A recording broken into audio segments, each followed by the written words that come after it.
நம்ம கோயம்புத்தூர் இந்த மாதிரி ஆஃபர் நான் பார்த்ததே இல்லைங்க. 4 pair of slipper, sandal, sliders எல்லாம் வெறும் 500 வந்துட்டு இருக்காங்க. அதுவே இம்போர்ட்டட் ஐட்டம் எல்லாம் 3 பேர் 500ங்க. இந்த ஆஃபர் லேடிஸ்க்கு, மென்ஸ்க்கு பார்க்கலாமா? Casual shoe, formal shoe, sneakers, Crocs இதெல்லாமே 300ல இருந்து 600 வரைக்கும் தான். அதுவே இம்போர்ட்டடா இருந்தா 550ல இருந்து 1200 வரைக்கும் தந்துட்டு இருக்காங்க. கிட்ஸ்க்குலாம் நீங்க ஆன்லைன்ல பாத்தீங்கன்னா 500 இருந்து ஸ்டார்டிங் இருக்கும். ஆனா இங்க 100 ரூபாயில இருந்து ஸ்டார்டிங் இருக்கு. இவ்வளவு ஆஃபர் கொடுத்துருக்காங்களே, இது எப்படி தானே கேக்குறீங்க? இவங்க டைரக்ட் பர்ச்சேஸ் நார்த் சைடுல இருந்து பண்ணிட்டு இருக்காங்க. அதனாலதான் இவ்வளவு ஆஃபர் கொடுத்துருக்காங்க. நம்ம ஷாப் ஓனர் கிட்ட கேட்கலாம் வாங்க. காந்திபுரத்துல இருந்து காஸ்கட் ரோடு லாஸ்ட் வந்தீங்கன்னா வடகோவை பிரிட்ஜ், பிரிட்ஜ்ல ஏறி லெஃப்ட்ல இறங்கினோட லெஃப்ட் சைட்லயே ஷூ ஸ்பாட் இருக்கும். லெஃப்ட் சைடு ஆமா, ஷூ ஸ்பாட்னா ஞாபகம் வருது எல்லாத்துக்கும் வருது, பிரைஸ் தான் ஞாபகம் வரும். அங்க போனா ரேட் கம்மியா இருக்கும் அப்படிங்கறத ஞாபகம் வரும். Okay okay. வெளியே எடுக்கிறத விட பார்க்கிங் பண்ணி கம்மி பண்ணி வாங்குறத விட எங்கிட்ட 100 ரூபாய் 200 ரூபாய் கம்மியா இருக்கும்.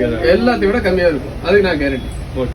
பிராண்டடா இல்ல எப்படி? இல்ல இதுவே பிராண்டட் இல்லைங்க. எல்லாமே வந்து நம்ம இந்தியன்ல மேக் பண்ணக்கூடிய நம்ம ஒரு ஐட்டம் தான். Okay okay. ஒன்ஸ் விசிட் பண்ணி பாருங்க. இந்த ஆஃபர் எல்லாம் அள்ளிட்டு போங்க.